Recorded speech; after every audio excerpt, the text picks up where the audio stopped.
For over 30 years now, I have been completely infatuated with everything there is to do with hunting and the outdoor lifestyle.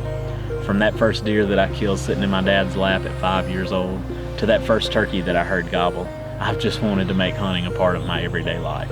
Talking about big deer, talking about food plots with people every day, you would think that big whitetails would be my passion.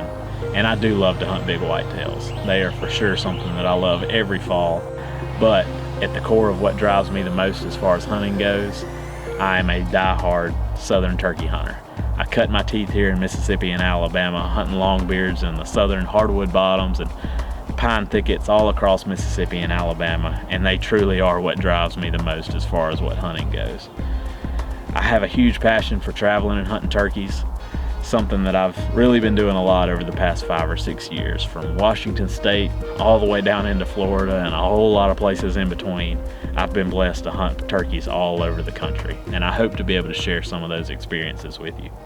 So I started off mainly just hunting squirrels on our farm in eastern Pennsylvania. It's a 25-acre horse farm, and we had about 5 acres of wooded land. So started off just chasing squirrels, rabbits, mainly small game animals. And then as I got a little older, my dad started taking me out whitetail hunting. And I harvested my first whitetail when I was 10 years old. That really just gave me the itch for hunting. And from there, I just dove into it and continued to learn more and more. I started doing some archery hunting, shooting farther and farther distances, and just really got out in the woods every chance I could. After I graduated from college, I had the opportunity to head out west to Yampa, Colorado. We did some elk guiding out there for 3 months. We got there in August, and I spent that month really just helping the ranchers, do hay, push cattle, while also learning the land, how to hunt it, all the different access points. Then in September, we got after them in archery, and that was just a blast. It was really a new experience for me to have just bulls bugling right in your face and calling them in for hunters.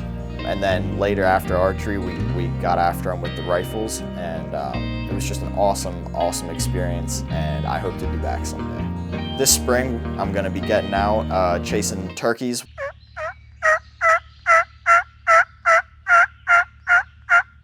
Which I love to hunt turkeys because it's not just sit in the tree stand and wait for something to come by. You're on the ground, you're running and gunning, calling, constantly making moves, trying to get ahead of the birds or outsmart them. And I just kind of love that little chess game that you play when you're turkey hunting. And then later this fall, we're going to be doing some whitetail hunting, which I love turkey hunting, but whitetail hunting is right up there also. Really excited to hunt this new property that we just acquired in central Pennsylvania.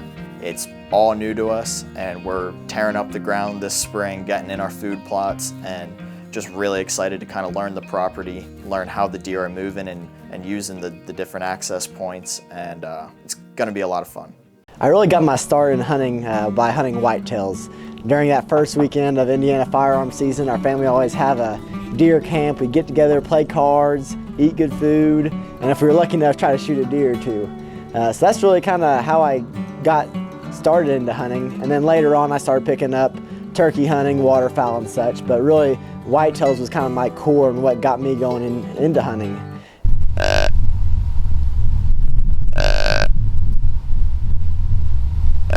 And then at a young age I was pretty lucky to harvest a really nice mature deer, and after that I knew that if I wanted to keep harvesting deer of that caliber, that I couldn't just rely on pure luck anymore, that I'd have to really kind of step up my game.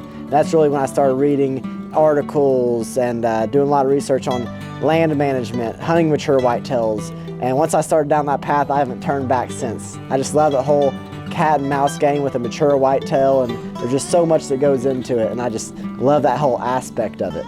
Even when I'm out there chasing turkeys, I'm looking for pinch points, looking for shed antlers. My mind's always thinking on that whitetail pace, and 365 trying to figure out how to better the property that I hunt, just so I can get that one close encounter to a mature deer during archery season. If I'm going to stand a chance against Lane and Chris this year, it's going to just come down to putting hours in the stand, being patient, paying close attention to my wind, and really just taking advantage of every little opportunity that I can. TECOMATE is a great team. We got Braydon up there in the northeast, Chris down in the south, and man, they are some hunting fools. I know Chris, he is a turkey nut. He chases those things all around the country, and I love turkey hunting, don't get me wrong, but he's just on a whole nother level. But it's great. If I ever have a question, I got one hung up down across the field, I can always get a hold of Chris, like, hey, drop me a couple tips how I can kill this bird. And then Braydon, man, he's really got that archery setup figured out. I mean, I love to archery hunt, and I've been doing that for quite a few years now, but he just really understands the whole archery setup, his bow setup, the weight of his arrows, and just, he really enjoys that side of things. That's something I should probably start picking up on myself, just because I love archery hunting, but I probably need to focus more on that and do keep shooting throughout the off season a little more. We're gonna turn on the camera lens this year. We're gonna show you the raw footage. It may be me crawling through the woods trying to kill a turkey. It may be a little out of the frame. It may be a little out of focus, but we're just gonna show you the raw footage and let you see it all for yourself. So this is just a little bit about who I am and who we are here at TECOMATE, and we hope you enjoy TECOMATE life. If you liked this episode and want to follow along on our hunts, be sure to hit the subscribe button and the notification bell so you know when we post, and you can check out more of the TECOMATE life.